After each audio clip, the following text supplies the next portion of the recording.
Assalamualaikum warahmatullahi wabarakatuh. Pada pertemuan kali ini kita akan membahas tentang aturan pencacahan.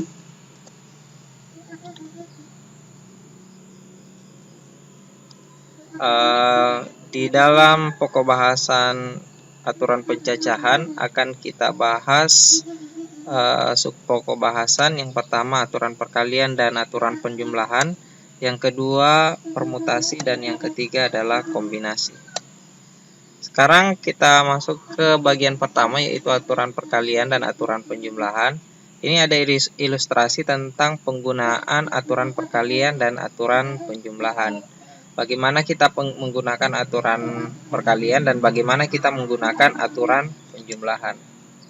Untuk ilustrasi aturan perkalian, misalkan ada 3 tempat. Misalkan ada 3 tempat atau kota. Misalkan saya sebut kota A, kemudian ada kota B, dan ada kota C. Kita akan berangkat dari kota A ke kota C, tetapi harus melalui kota B. Dari kota A ke kota B itu ada 3 jalan yang bisa kita tempuh. Ada 3 jalur yang bisa kita tempuh, dan dari kota B ke kota C ada 2 jalur yang bisa kita tempuh. Nah, pertanyaannya, berapa banyak jalan yang berbeda yang bisa kita lalui dari A ke kota C, dari kota A ke kota C, tetapi harus melalui kota B. Langkahnya kalau kita mencacah satu-satu, itu kita hitung mulai dari sini. Dari A ke B, kemudian dari B ke C. Itu dihitung 1 jalan. Kemudian dari A ke B, dari B ke C itu 2 jalan. Dari A ke B melalui jalan ini, kemudian dari B ke C melalui jalur ini. 3 jalan dan seterusnya. Di bagian A itu ada 3 jalan. Di bagian dari B ke C ada 2 jalan. Nah, untuk menghitung supaya lebih menggunakan waktu dengan efisien, dengan singkat, maka kita gunakan aturan perkalian. Tinggal kita kali, dari A ke B ada 3 jalan, dikali dengan dari B ke C itu ada 2 jalan, sehingga diperoleh ada 6 jalan yang bisa kita lalui dari kota A ke kota C, tetapi melalui kota B. Nah, sekarang untuk aturan penjumlahan. Untuk aturan penjumlahan, ilustrasinya seperti ini. Misalkan saya buat juga ada 3 kota. Kota A, kemudian ada kota B, dan ada kota C. Dari kota A ke kota B itu ada misalkan ada 3 jalan juga. Kemudian dari kota C ke kota B itu ada 2 jalan saya buat. Berapa jalan yang bisa kita lalui? Pertanyaannya, berapa jalan yang bisa kita lalui dari kota A ke kota B atau dari kota C ke kota B? Nah, di sini ini ada jalur yang bisa kita lalui. Dari kota A ada 3 jalur, dari kota C ke kota B ada 2 jalur. Cara menghitung untuk menghitung satu-satu atau mencacahnya satu-satu, tinggal kita hitung dari A ke kota B, 1 lewat jalur atas, kemudian dari kota A ke kota B lewat jalur tengah, itu dihitung 2, dan seterusnya. Dari kota C ke kota B dihitung dari jalur bawah 1, dari jalur atasnya itu juga 1. Berarti yang bisa kita lalui semuanya ini tinggal kita hitung 1, 2, 3, 4, dan 5. Maka kalau modelnya seperti ini, kita gunakan aturan penjumlahan, tinggal ditambah. Di sini ada 3 caranya, yang di bawah itu ada 2, sehingga banyaknya cara yang bisa kita tempuh dari kota A ke kota B atau dari kota C ke kota B itu ada 3 ditambah 2 sama dengan 5 cara. Nah, seperti ini untuk aturan perkalian dan aturan penjumlahan, ilustrasi singkatnya. Nah, supaya lebih jelasnya kita lanjut ke contoh soal. Untuk contoh soal yang pertama pada aturan perkalian, pada saat pemilihan perangkat kelas akan dipilih ketua kelas, sekretaris kelas, bendahara kelas. Ada 3 calon untuk ketua kelas, ada 4 calon untuk sekretaris kelas, ada 5 calon untuk bendahara. Nah, ilustrasinya seperti ini. Kalau untuk ketua kelas, saya buat dulu ini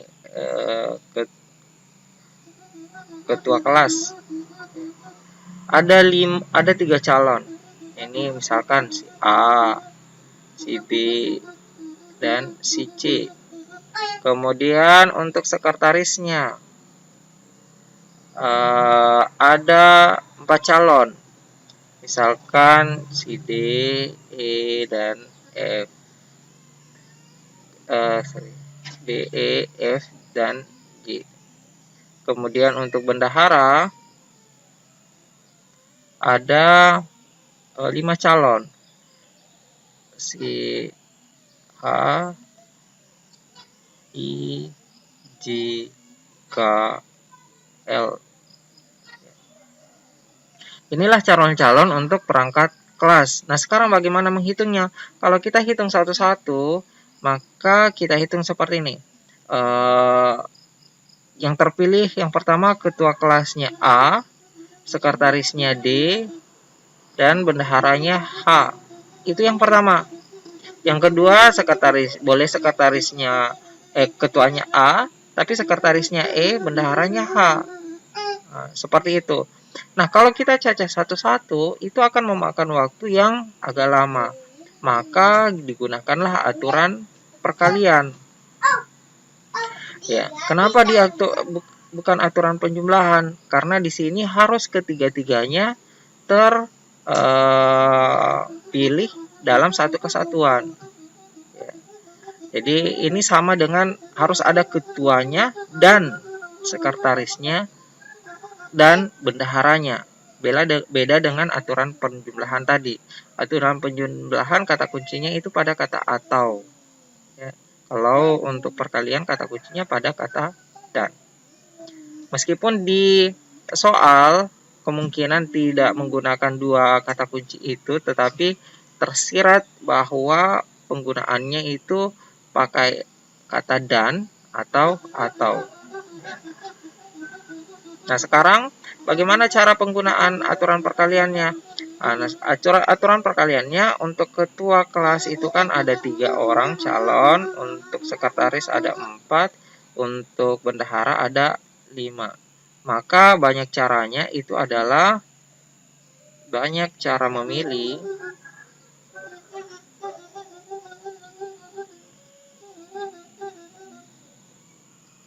Cara memilihnya itu 3 dikali 4 dikali 5, sehingga didapat 60 cara.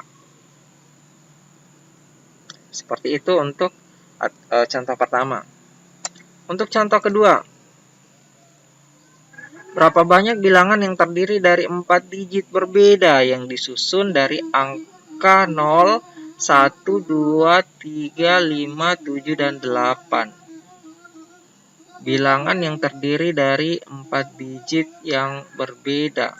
Nah, untuk kasus ini aturan perkaliannya saya buatkan dulu supaya lebih mudah ini ya. Boleh tidak dibuatkan kotak, boleh juga ya. Tapi untuk lebih mudahnya saya buatkan kotak. Ini untuk memudahkan saya menghitung berapa hasilnya.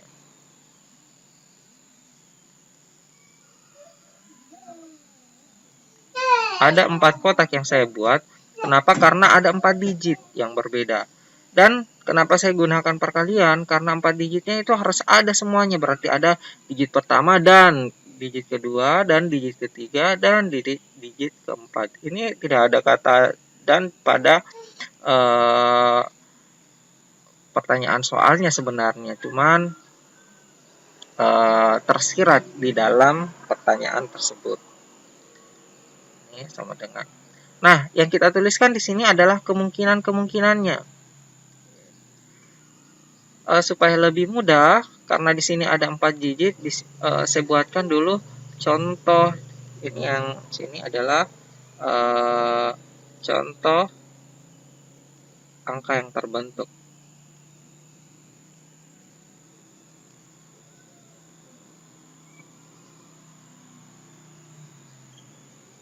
Contoh angka yang terbentuk. 4 digit berbeda. Berarti keempatnya itu harus beda.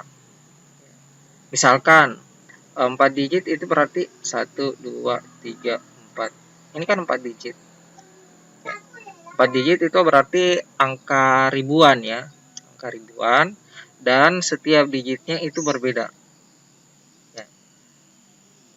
Kalau tidak berbeda berarti gini. 1, 2 bisa 0, 0. Nah ini kan sama. Nah ini yang salah. Karena ada kata berbeda. Nah sekarang di bagian pertama, di bagian ribuan, ya, di bagian ribuan, yang mungkin itu adalah angka 1, 2, 3, 5, 7, dan 8, atau 8. 0 tidak bisa. Kenapa? Karena untuk angka ribuan itu tidak pernah di depannya itu 0. Karena kalau dia 0 di depannya, maka ini dihitung sebagai angka ratusan saja. Maka yang kemungkinan yang bisa kita pasang di ribuan itu adalah bisa saja angka 1, bisa angka 2, bisa angka 3, bisa angka 5, bisa angka 7, dan bisa angka 8. Maka berapa banyak kemungkinannya? 1, 2, 3, 4, 5, 6. Ada 6 angka yang bisa kita simpan di bagian ribuan. Maka saya tulis di sini 6. Jadi kemungkinannya, anggaplah yang saya ambil itu adalah angka 2. Nah, saya tulis di sini angka 2. Kenapa saya tanda seperti ini? Karena di sini ada digit yang berbeda. Berarti angka 2 itu tidak boleh saya ambil kembali. Karena sudah terpakai di angka ribuan. Kemudian saya lanjut di angka kedua atau angka ratusan. Yang bisa kita masukkan itu boleh 0. Ya, karena di sini misalkan seperti ini ya. 2, 0. Angka kedua kan bisa ya. Nah, seperti ini. Ini angka kedua kan bisa. Bisa 0. Maka kita hitung. 1, 2, 3, 4, 5, 6. Ada 6 angka. Angka 2 tidak saya hitung lagi. Kenapa? Karena saya sudah pakai di sini. Misalkan saya ambil lagi salah satu dari 6 digit yang baru saya hitung ini. Di antara 0, 1, 3, 5, 7, 8. Misalkan saya ambil 7. Ini saya tulis di sini 7. Oke, nah sekarang saya lanjut ke angka puluhan. Berapa digit lagi yang bisa kita pakai? 1, 2, 3, 4, 5. Berarti tinggal 5. Kenapa? Karena 2 dengan 7 tidak bisa lagi dihitung. Kenapa? Karena sudah dipakai. Tidak boleh. Karena harus berbeda. Nah, saya ambil lagi 1. Misalkan 3. Nah, ini saya tulis 3. Nah, di satuan, berapa lagi yang bisa kita pakai? Bisa 0, bisa 1, bisa 5, bisa 8. Berarti ada 1, 2, 3, 4. Ada 4 digit. Oke. Nah, yang terakhir ini terserah saja mau ambilnya 0, mau ambil 1, mau ambil 5, mau ambil 8 di angka yang kita buat, ini boleh. Nah, seperti ini kan, ini contohnya, ini berbeda semua. Kalau di sini boleh saja sama ya, karena di sini adalah kemungkinannya yang kita hitung tadi. Nah, contoh angkanya ini yang berbeda. Maka hasilnya diperoleh ini adalah 6 kali 6, 36. Ini 5 kali 4, 20. Berarti 20 kali 36, 720. 720 bilangan. 720 bilangan yang berbeda.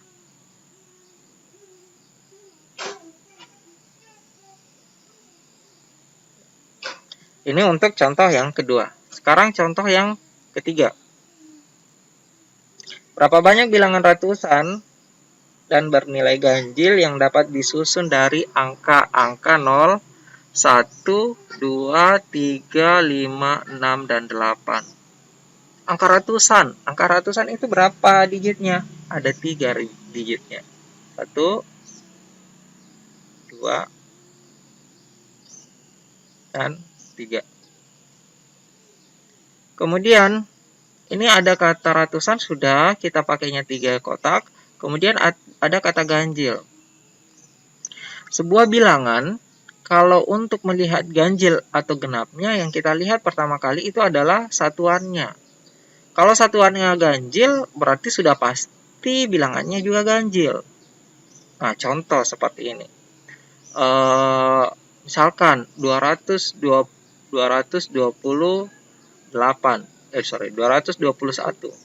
Ini kan satuannya ganjil. Meskipun puluhan dan ratusannya genap, ini tetap bilangan yang ganjil. Jadi yang kita lihat pertama kali itu adalah satuannya. Berapa banyak bilangan ratusan dan bernilai ganjil yang dapat disusun dari angka-angka seperti ini. 0, 1, 2, 3, 5, 6, dan 8. Nah, sekarang yang kita pilih pertama itu adalah angka satuannya. Mana yang ganjil? Ada 1, 2, 3. Ada 3 angka ganjil. Berarti berapa banyak kemungkinan yang kita bisa pakai? Ada 3 kemungkinan yang bisa kita pakai untuk bilangan ganjilnya, bilangan satuan yang ganjil.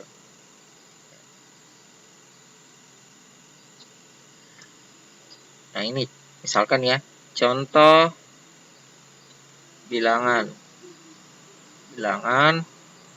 yang dibentuk. Contoh bilangan yang dibentuk. Saya misalkan ini 3, kenapa 3? Karena ada 3 kemungkinannya ya. 1, 3, 5. Makanya di sini kemungkinannya saya tulis 3. Misalkan saya ambil 1, salah satunya di sini. Misalkan saya ambil 3. 3. Ini 3 saya ambil. Saya tidak coret, saya tidak tandai 3. Kenapa? Karena di sini di soalnya itu tidak ada petunjuk bahwa bilangan ratusan itu harus berbeda digitnya. Jadi boleh saja sama. Bisa saja seperti ini, 221. Kenapa? Karena tidak ada keterangan berbeda seperti di contoh sebelumnya. Kalau ada keterangan digitnya harus berbeda, maka kita tandai, kita coret. Kita coret supaya jelas yang mana yang sudah kita pakai. Sekarang kita lanjut ke bilangan ratusannya di depan. Nah, hampir sama dengan contoh sebelumnya, bahwa kalau untuk ratusan itu tidak bisa kita tuliskan seperti ini, 021. Kenapa? Karena 021 itu sama dengan 21. Berarti angka 0 tidak boleh di ratusan. Angka apa saja yang boleh? Bisa angka 1, bisa angka 2, 3, 5, 6, atau 8. Ada berapa kemungkinannya? 1, 2, 3, 4, 5, 6. Jadi ada 6. Ada 6 angka yang bisa kita simpan di bilangan ratusan. Sekarang di bilangan puluhan. Ada berapa? Di bilangan puluhan bisa 0. Karena bisa saja ini 21-nya saya tulis ini 0, 1. Ini angka puluhannya kan bisa 0. Berarti bisa kita masukkan semuanya. 1, 2, 3, 4, 5, 6, 7. Ada 7 angka. Nah, sekarang hasilnya berapa? Tinggal kita kali. Ya. Jadi ini bisa saja bilangan yang dibentuk, saya misalkan ambilnya 6 ya di ratusan. Ini ambilnya di puluhan juga 6. Ya, ini kan boleh beda ya. Sekarang kita hitung berapa banyaknya semua. 6 kali 7 dapatnya adalah 42. Kemudian 42 kali 3 dapatnya berapa ya? 126. 126 bilangan.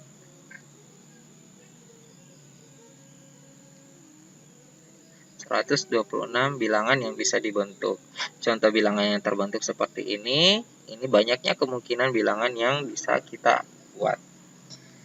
Sekarang kita lanjut ke aturan perkalian. Aturan penjumlahan. Contoh yang pertama. Untuk mewakili kompetisi matematika, sebuah sekolah diwajibkan mengirimkan 1 siswa perwakilan. Jika dalam tahap akhir seleksi terpilih 3 siswa laki-laki dan 4 siswa perempuan, tentukan banyak cara sekolah tersebut memilih wakilnya untuk mengikuti kompetisi tersebut. Karena kita sekolah tersebut hanya akan mengirimkan 1 siswa, maka kita bisa memilih dari laki-laki atau dari perempuan. Jadi tidak bisa kita pilih dua-duanya, karena hanya 1 siswa. Maka kita bisa pilih 3 siswa laki-laki atau di antara 4 siswa perempuan itu. Nah, di sini ada tadi yang saya tuliskan, yang saya sebutkan bahwa kata kunci aturan penjumlahan itu pakai kata atau. Ini sudah jelas 3 siswa laki-laki atau 4 siswa perempuan yang akan kita pilih. Berarti kita tuliskan jawabannya adalah banyak cara memilih siswa adalah 3 ditambah 4 sama dengan 7 cara. 3 dari siswa laki-laki dan 4 dari siswa perempuan. Sekarang saya lanjut ke contoh yang kedua. Terdapat 5 jalan yang berbeda dari kota P ke kota Q. Nah, ini mirip dengan yang ilustrasi yang pertama. 3 jalan berbeda dari kota R ke kota Q dan 2 jalan berbeda dari kota S ke kota Q. Tentukan banyaknya cara yang dapat ditempuh dari kota P ke kota Q, atau dari kota R ke kota Q, atau dari kota S ke kota Q. Saya gambarkan ilustrasinya seperti ini. P ini ke Q itu ada 3 jalan. Ada 5. 1, 2, 3, 4, 5. Kemudian dari kota R ke kota Q itu ada 3 jalan. 1, 2, 3. Kemudian dari kota S ke kota Q. Kota S itu ada 2 jalan. 1, 2. Nah, berapa banyak jalan yang bisa ditempuh dari kota P ke kota Q, atau dari kota R ke kota Q, atau dari kota S ke kota Q? Jadi kita tuliskan saja banyak jalan yang dapat ditempuh. Tempuh adalah banyak dari P ke Q, banyak jalannya itu ada 5. Ada 5. Kemudian dari kota R ke kota Q itu ada 3. Dan dari kota S ke kota Q itu ada 2. Sehingga dapatnya adalah 10 jalan. Oke. Demikian untuk aturan perkalian dan aturan penjumlahan. Nanti kita lanjut ke permutasi di video pembelajaran berikutnya. Assalamualaikum warahmatullahi wabarakatuh.